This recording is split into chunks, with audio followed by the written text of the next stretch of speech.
play The Enchanted. Please remember to turn off all your cell phones and all your other electronic devices and enjoy the show.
All the same, there's something strange about this place.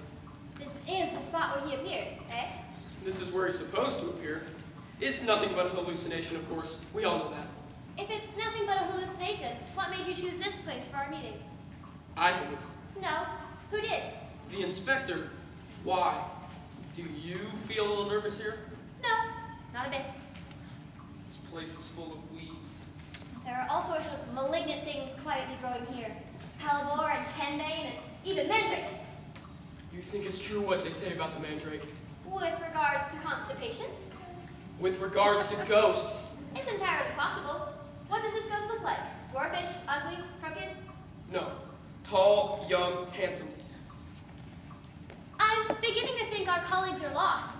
No fear of that. I've asked the supervisor of weights and measures to meet the inspector at the station. The supervisor knows exactly where we are. Couldn't we have done without him? The inspector? Impossible. The inspector insists on investigating in person. You don't suppose they got themselves lost?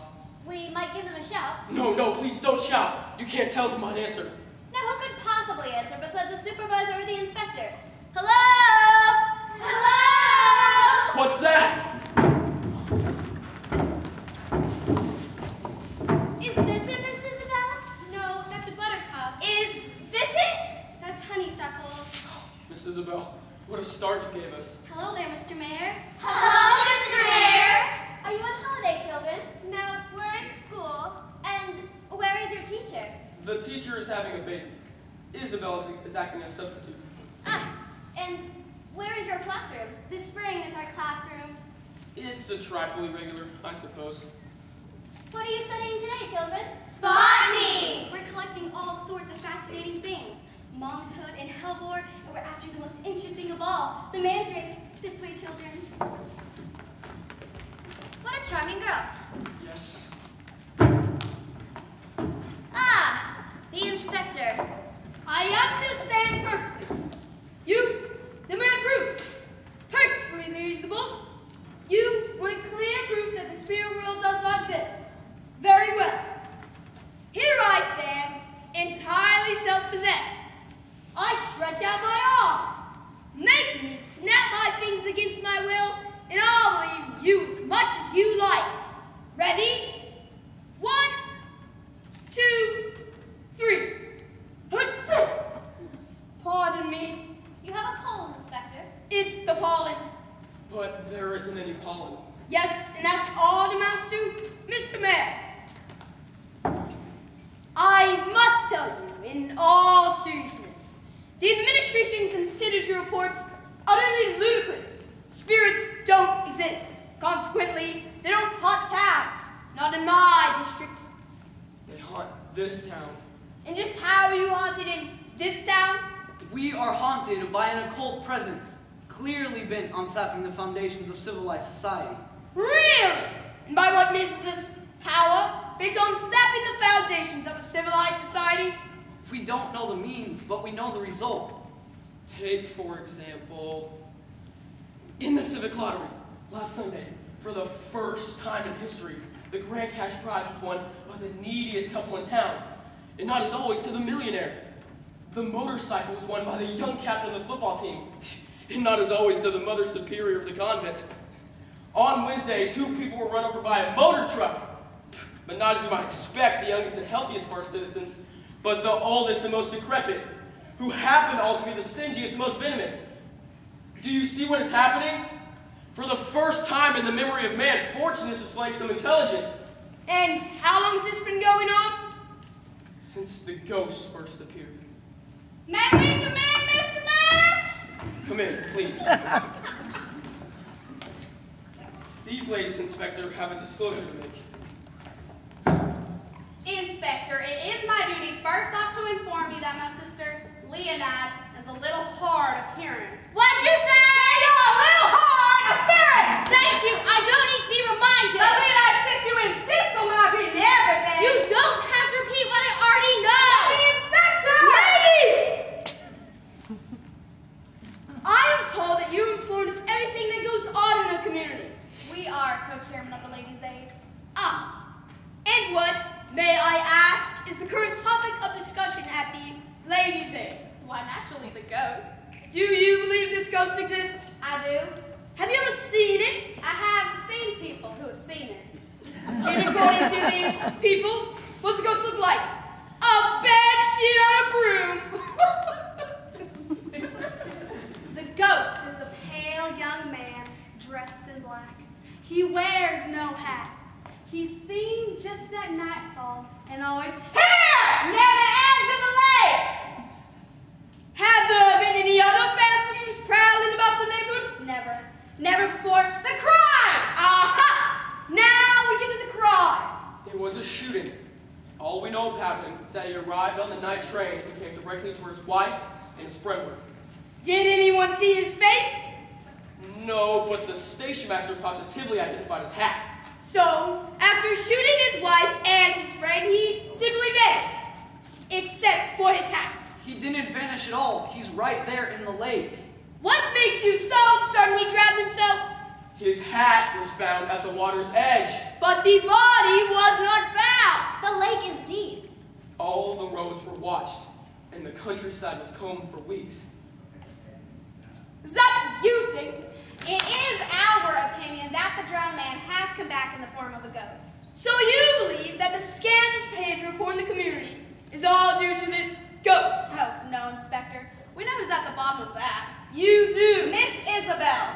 Miss Isabel is the soul of purity. Whoever dares breathe a word against Miss Isabel will have to reckon with me. And me. Oh, you men, you're as blind as bats. Did it ever occur to you, Mr. Mayor, to ask your niece what this soul of purity is teaching her?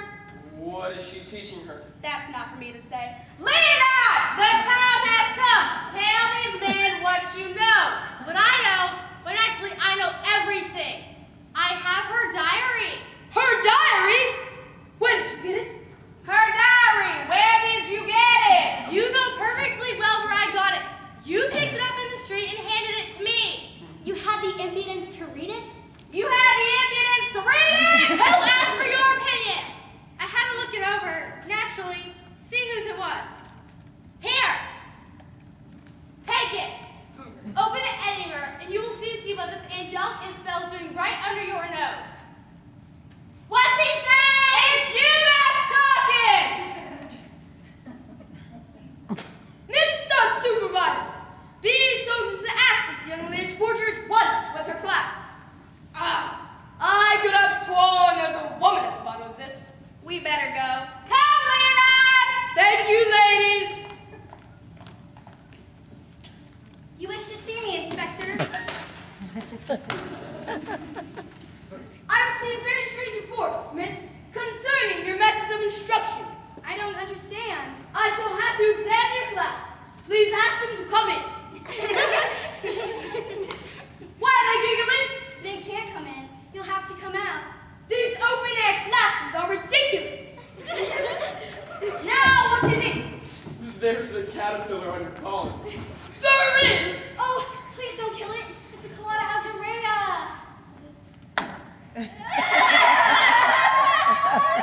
What are they crying about?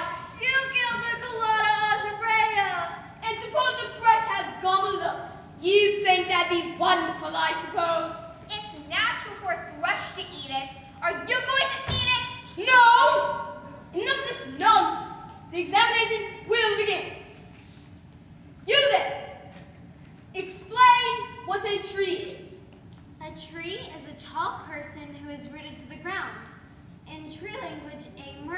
is called a woodcutter, a corpse is called lumber, and woodpeckers are fleas. There is no tree language. 0. What is she so happy about? In our class, 0 is the highest mark. It's closest to infinity. Very interesting, sister. You there. What is a right angle? There's no such thing as a right angle. A right angle is what one imagines when one is weary of curves. You see, young lady, as I understand, under your own responsibility and without the slightest regard to the official syllabus, you have undertaken to teach your pupils nonsense. I can only teach what I believe. Very nice, very heroic. You're relieved of your post, effective immediately. Inspector, I have no other available substitute. The regular teacher is having a baby. Mr. Supervisor, I'm transferring you to temporary duty in the educational department. But I haven't slightest the qualifications for teaching a class of young girls. What in the world would I teach them? Weights and measures. You may go now, class, 2 by 2 and mouth shut. Take charge of your class, supervisor. Come there. Let's finish this in your office.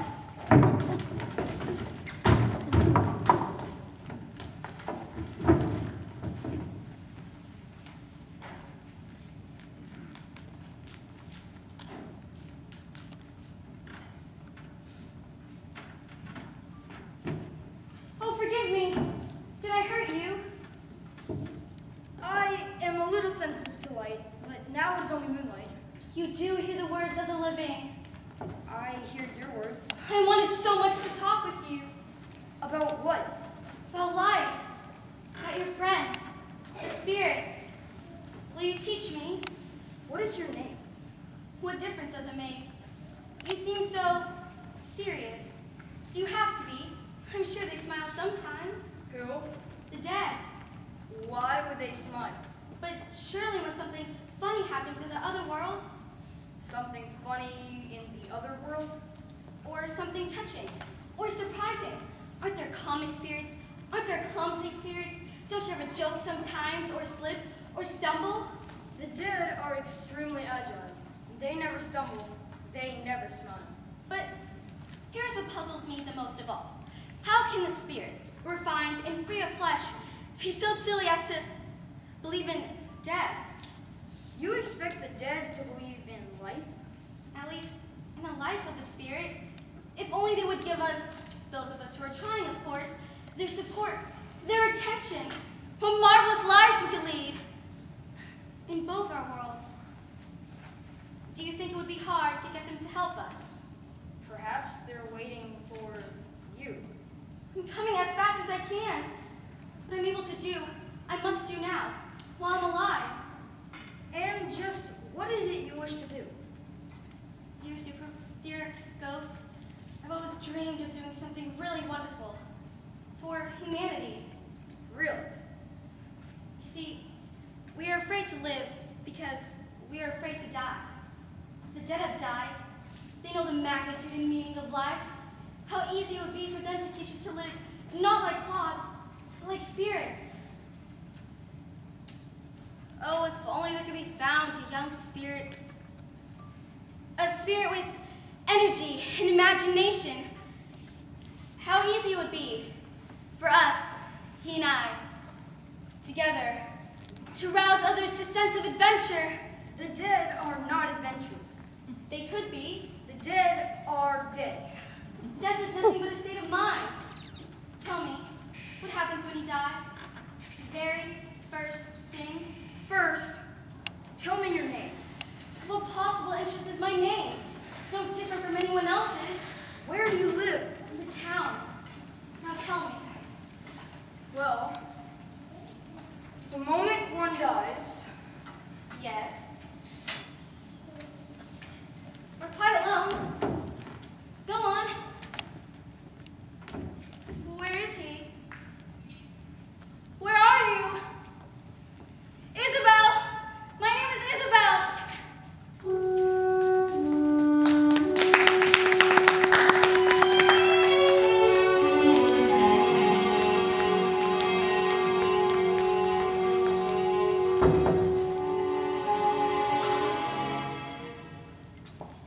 The triangle.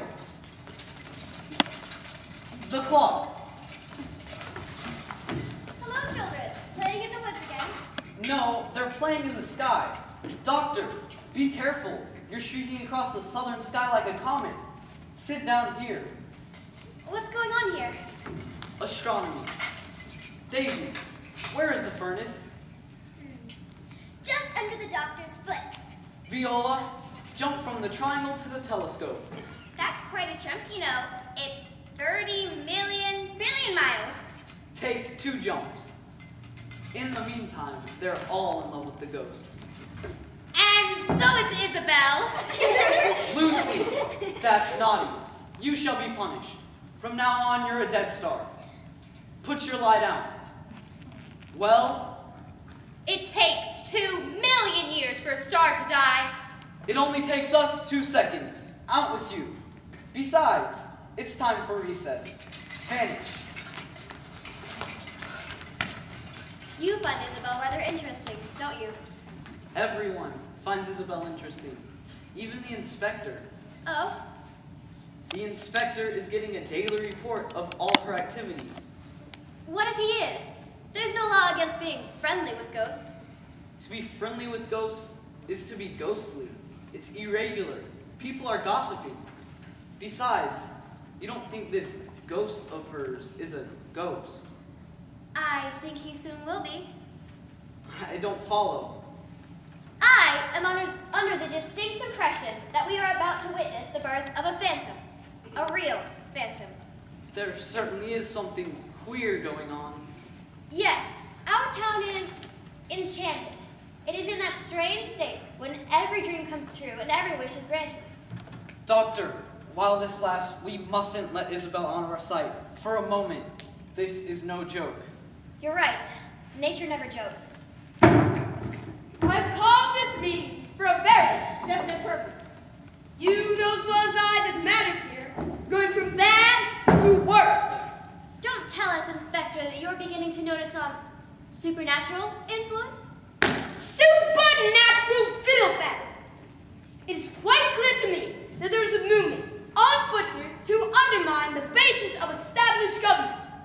There is entirely too much happiness in this community. Everywhere you look, people are smiling, neglecting their duties. The surrounding districts are beginning to ask questions. I give you fair warning. You and all of you. This radical nonsense has gone too far. This very evening, we're going to have a showdown. What are you planning? An ambush? An ambush. And may I ask what means you intend to employ? I intend to employ force. Against a ghost. I fully agree with the current theory that Isabel's ghostly friend is none other than the young man whose hat was found at the water's edge. In my opinion, that young man is still very much in the flesh. Impossible. We shall see. In a little while, the armed agents of the stage will be waiting for him in the thicket. As it happens, the one official who has no fear whatsoever of ghosts is resident of this town. You mean the public executioner? I have written, offering him a fee. I believe that will bring him out. I'm afraid it will. Inspector, before it's too late, please let me speak with Isabel. Very well. Talk to her. She will be here soon. She is always punctual. Now where is that executioner?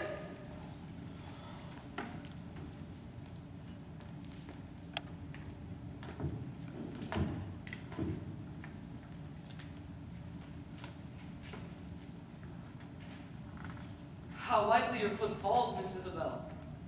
You walk on the seams of the forest like a skillful burglar who keeps the stairs from creaking by stepping just where the treads were nailed.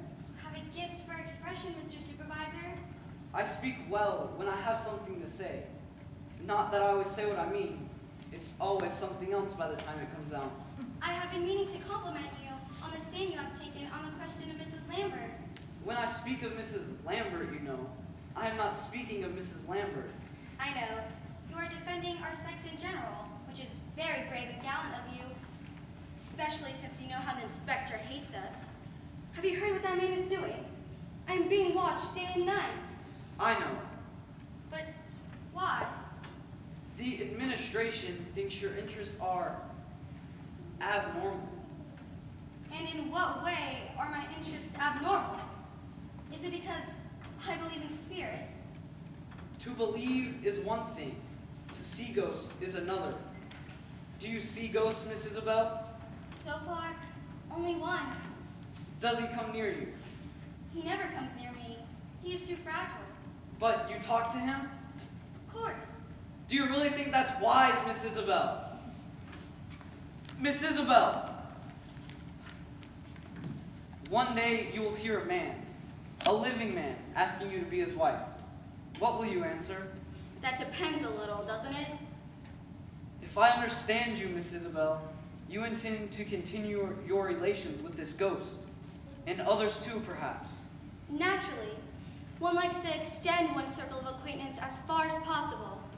But if these acquaintances should interfere with one's life, Why should they? your husband may not like having this invisible friend come between you. So many invisible things come between a husband and a wife. Do you really think one more will matter? Beware, Miss Isabel. Beware of these phantoms. Their intentions are not honorable. They begin appealing to your sympathy, to your softness, and what they want is little by little to cut you off from the rest of humanity. It's happening to you now, Miss Isabel. Death holds no horrors. It is simply the ultimate horror of life. Understand me, it is not so much for their sake, but for ours that I want the dead to return. We need them desperately. What on earth for? You asked me what I say to the man who would one day want to take me in his arms. I will tell you, if it is in order to shut out this new world that calls me, no, I won't have him. If you know this man, give him my answer. Now, goodbye. Miss Isabel, I beg you, whatever you do, don't meet the ghost tonight. Well, my dear boy, you don't have the look of a successful man. I'll try again tomorrow. Good idea. In the meantime, be so to see your class together. It's getting dark. Executioner. I am. Are you on? These are the instructions. You will be posted in this thicket. You keep a sharp lookout. First, you'll see a young girl. Then a young man. You permit them to talk together a minute or so. Take careful aim at the man. And at the given signal, fire. To kill? The man is wanted for murder and has been evading arrest. The government gives you full authority to kill him. What's the signal? You're looking for a word. There's one he's certain to use within the next 2 minutes. And what word is that? Alive. All right. When he says alive, fire. Hadn't you better tell him what it is he's going to shoot? Ever hear of Axel Peterson? The one who beheaded the ghost. That's it. And now you understand. What do you mean? Is this murder a ghost? So he says, do you mind? Saw some of me. Come along then. Do you realize what is about to happen? Doctor, a life is at stake. My dear friend, nature takes care of everything. These mysteries are beyond me. I'm going to try to reason with the inspector. Don't worry.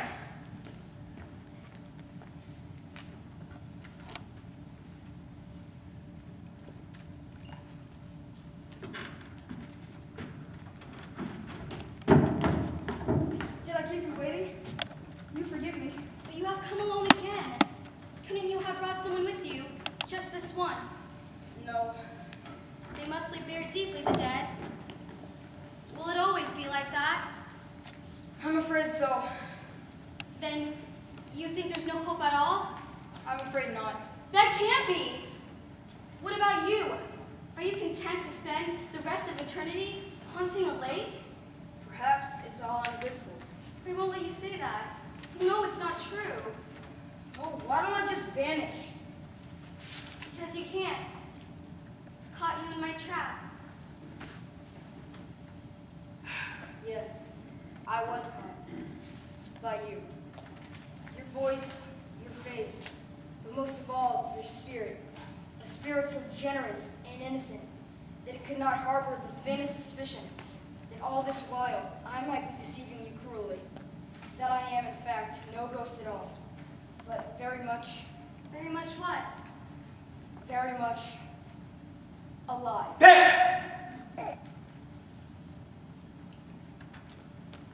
No!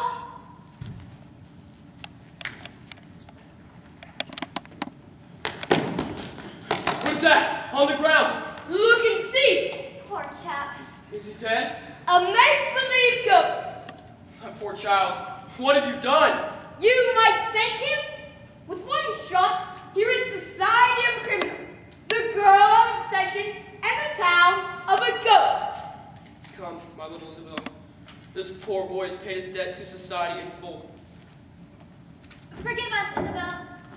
And you, poor ghost. Are you mad? What are you apologizing for? I apologize because in this world, the truth is always vulgar. I apologize because in this world, the inspector's always right and the inspector's false. Inspector? There must be something wrong with my eyes. There's surely nothing there. Yes, there is. Yes, there is. It's a birch tree in the moonlight and in our excitement. No, it isn't. Look out. It's coming towards us. Be calm, my children. Be calm. It's a phenomenon. It's called a mirage. It's nothing but marsh gas. Tomorrow, Isabel. What? Tomorrow at 6, Isabel, except this time I will come with all the others. With all the others. I'm not feeling well. Doctor, if you don't mind. Get him away from here. He's had a bad shock. Cool, my child. It's all over. For today, but tomorrow. Tomorrow, Isabel. Tomorrow.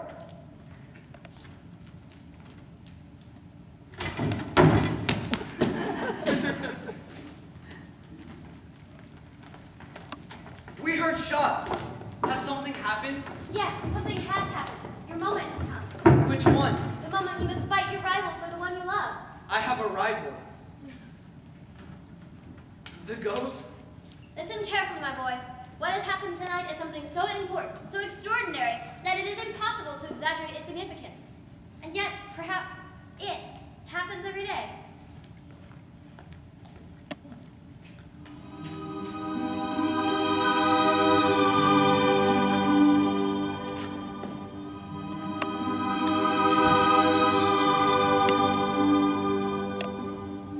And now the purple dusk of twilight time steals across the meadows of my heart.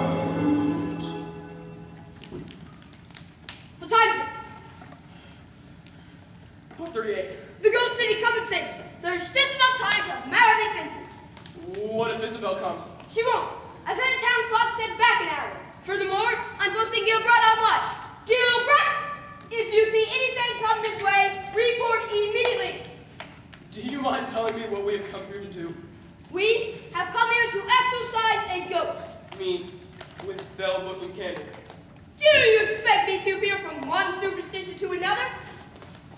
I'm going to exorcise this ghost in my official capacity as administrative head. Do you want me to report the trees too? Trees don't move, silly. And yet, I think that... and yet, I think... You may relieve Gilbride, Viola. She's getting nervous. I don't know that I exactly blame her. Children, form a circle.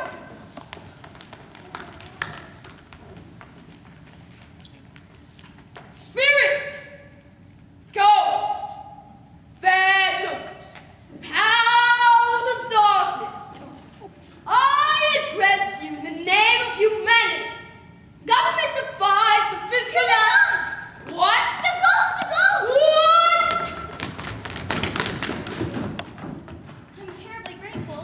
If I hadn't met you, I'd certainly have been late. The town clock must have stopped. It's nearly 6. Do you really think he will come? I think he will. He needs you. Why should he need me? I think he will want you to join him. In death? Perhaps.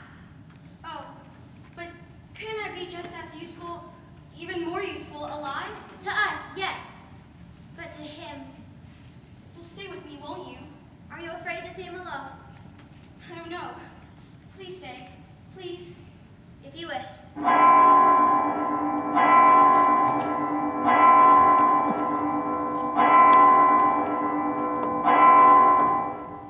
Has he come? Yes, and I think I'll leave you alone with him after all, my dear.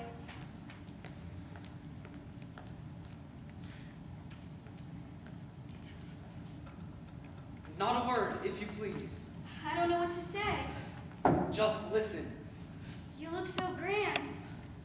Don't poke fun at my finery. It's all that sustains me at the moment. Besides the thought of those who should be wearing it, they'd certainly be here if they were alive. As it is, let me present. My grandfather, his cane. My great uncle, his watch and chain. My father, his hat. And my Uncle Albert, his gloves. The rest is myself. I am delighted to meet you all. And to what am I indebted for the pleasure of receiving your family on this occasion? Haven't you guessed? We have come for the purpose of asking your hand in marriage. Oh, but really? Not a word, if you please. We ask for your hand and not for your answer. We ask you by withholding your answer until tomorrow to give me the happiest day of my life. A day in which I am permitted to think that you may be a little touched, perhaps, at the thought that there is someone who lives only for you. Someone incidentally called Robert. My father would have told you my name by now. Someone who is brave, honest, conscientious, reliable, and even modest. For my grandfather could hardly be expected to spare you the least of my virtues. Someone who, come, Uncle Albert, who has the honor to wish you a good day until tomorrow. No. Don't go. Only you come at such a moment. I chose this moment deliberately. It is his moment. Therefore a logical time to offer you another road to the other world. What road is that? Life. Life with you. Yes. I may come in. You may not come in. I have the key to the enigma. Isabel, ask this man to leave us. That is out of the question. I am speaking with Isabel. You may notice that Isabel is not speaking with you. Isabel. Dear Supervisor, tomorrow I will listen to you, I promise. But let me have this last little moment with him. He has come to give me the answer to the riddle that has troubled me all my life. What riddle? The riddle of death. That is not a riddle. Such is the lump of concrete out of which destiny is forced to make spirits. Don't worry about me, my friend. When my time comes, I will make a perfectly adequate spirit. Oh, you think so? When I come to my final assignment, my colleagues will know that I was always dependable as a man. They will know that the years I spent in Isabel's town, I never let a day pass without assuring myself that Isabel was well and happy. They may remember the hour I spent one night scratching out with my penknife the word that someone had painted on her door. The morning when I replaced the broken milk bottle on her doorstep. The afternoon when I saved her mail from being soaked by the rain. They will notice that in my modest way, I never let a day pass without assuring myself that Isabel was well and happy. Dear Robert. I beg pardon? Why do you say, dear Robert? Because, why? Do you mind me saying it? Not at all. It shows me where I stand with relation to dear Robert. Thanks very much. I was about to betray an inviolable secret for the sake of a girl.